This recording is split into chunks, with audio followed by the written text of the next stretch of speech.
You say, suppose we have to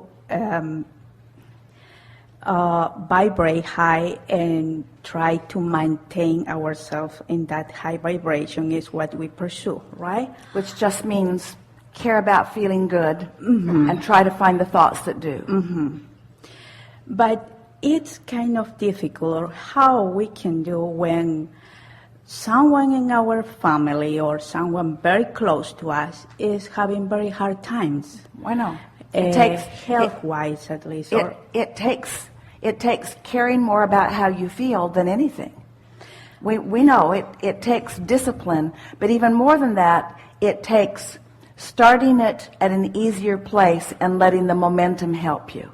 You can't just jump right into the middle of a problem and suddenly think different thoughts. You have to start in the easiest place and then just go from there. So the first step is acknowledging that I care how I feel, and that I can feel that the circumstances do not have to dictate how I feel. It's like a decision that you have to come to. I've just decided that I care enough about how I feel that I'm going to deliberately direct my thoughts little by little into places that feel better and better. And after a while it's easy, because law of attraction brings the momentum of better and better feeling thoughts to you. But that makes me feel kind of guilty. It's like I'm happy, trying to be happy when someone is so bad, so feeling so bad, sad. We understand that a little bit, but do you believe that if someone is feeling bad, and if you join them in feeling bad, that will help them? No. You can't get sick enough to help sick people get well, or poor enough to help poor people become prosperous, or confused enough to help confused people become clear. In other words, it doesn't help them. It's just, we love you so much, laziness on your part. It's just not having come to the decision that you can feel better. Maybe someone has convinced you, if they're miserable, that it's wrong for you not to be miserable too. But after a while, life has to show you that being miserable isn't fun, and it doesn't get you what you want. Hard words, we know. Yes. When Jerry made his transition, you know about Jerry and Esther? When Jerry made his transition, Esther thought that she was destined to be sad forever, because it was easy to be sad till she got tired of being sad. Or she just finally woke up one morning and said, enough of this, enough of this. I have the power to direct my thoughts in less sad places. And then she just got better and better at finding thoughts that felt better and avoiding thoughts. There were some, the people around her, mostly her daughter and her sisters, Esther would say to them on a regular basis, I got to warn you, because there were lots of people around her. It's like a minefield walking around with me, because you never know what's going to trigger me. But after a while, Esther figured out what those things were, and she just kind of stepped around them and started thinking other thoughts, because she wanted to feel good, you see. And so it's just, you just have to decide. And it really is what we're asking all of you to think about all day, every day. How much misery are you willing to allow yourself? And if we were standing in your physical shoes, we would say not very much. In fact, we would say not any. In fact, we would say not any, not ever. And those around you who are still miserable might say, where were you last night when I was being miserable? I count on you to come to my misery parties with me. And you say, hey, I found other parties. I found other parties and you're invited, but don't come miserable. You'll bounce right out. We're being playful about this, and we know there are things that when they happen or when you see them or when they're close up to you, it's not easy. We acknowledge that it isn't easy, but we will also acknowledge it gets easier and easier and easier and easier because there is a momentum and law of attraction that will carry you. And you are supposed to feel good. Life is supposed to feel good to you. You are supposed to feel clear-minded. You are supposed to be in alignment with Source. You are supposed to feel lighthearted. You are supposed to love being in this life. You are supposed to wake up eager to greet the day. You are supposed to feel good in this life. And if you don't, something has gone wrong. You've practiced something else. And we're not saying you're making it up. We're not saying that it is not with reason that you are selecting some of that. And we're not saying that it's sometimes not up really, really close to you. But we are saying it's temporary when it comes, and you can work your way around it, and you are supposed to feel good. And we will not agree with you that sometimes stuff just happens and you can't help the way you feel, because you can. And is there any way that I can help this person to feel better? By feeling better, that's the only way. Feeling better. By myself. feeling better. In other words, you cannot give, you see, because in your alignment, this is the way we like to explain this.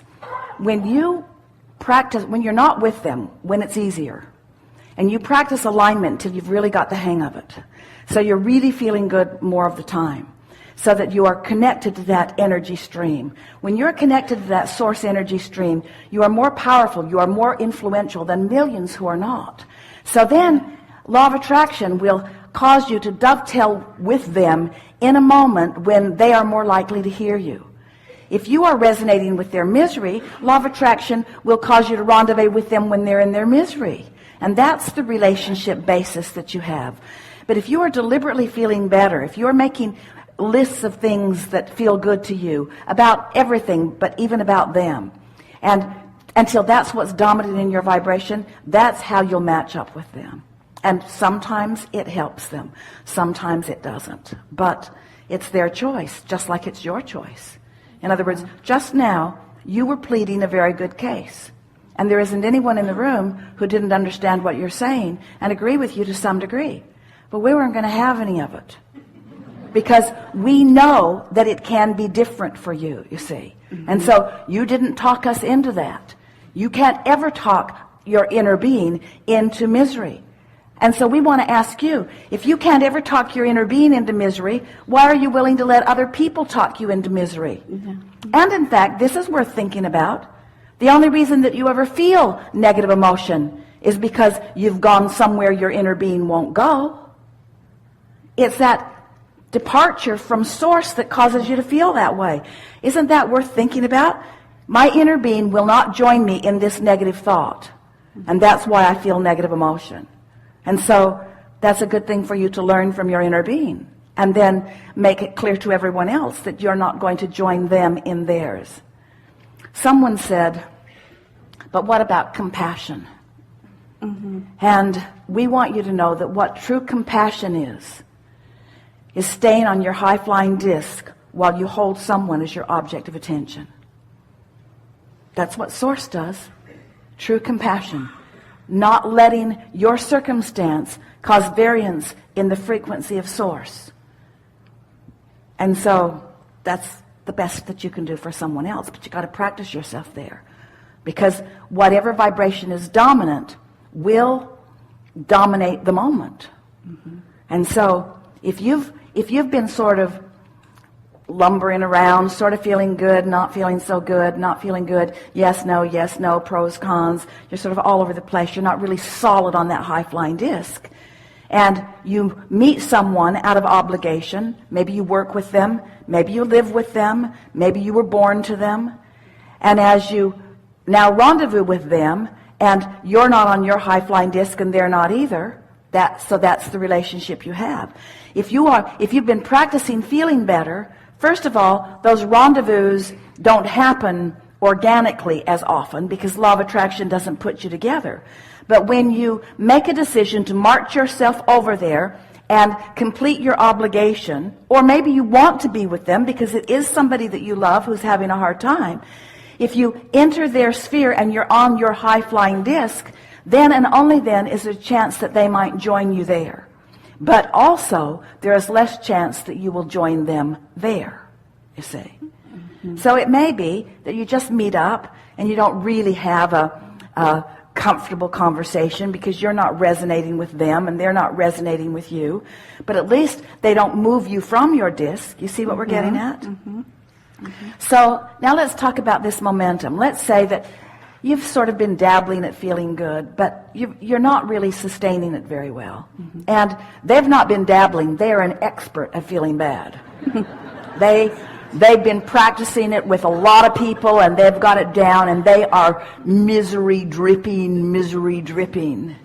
And you walk in, and you don't have much momentum going. You're on a higher disc than they are, but you don't have much momentum going. Their momentum will suck you in. It will.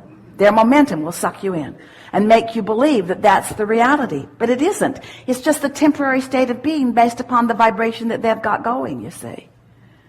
You know people, don't you? Who, everywhere they go, trouble happens to them. Yeah. It's just the pattern of life. It's their MO, you see. That's just who they are. Well, it's just their practice thought, that's all.